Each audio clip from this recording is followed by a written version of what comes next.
Also, church circulating on social media and catching attention. Yeah, not entirely for a good reason. There was a concert last night at Victory Church with about 2,500 people attending. This wasn't a church event.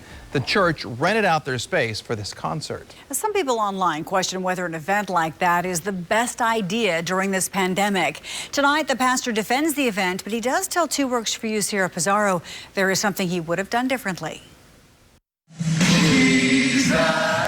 From this angle, it looks like Victory Church was a packed house Tuesday night. To see that photo last night was offensive.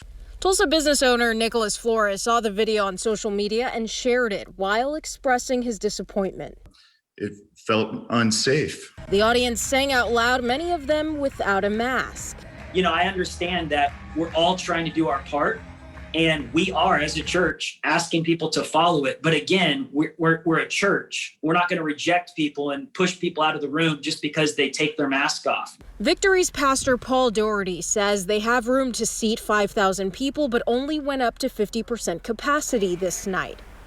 Cameron Karami was one of those in attendance. He shot this video and gave us permission to use it.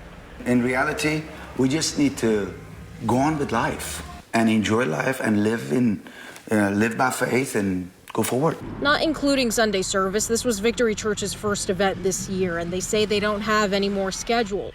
The gathering is frustrating to bar owner Flores as he's prepared to operate under new restrictions because of the spike in COVID cases. It's really important if we all got together as Tulsans and fought this disease instead of allowing some people to not play the game.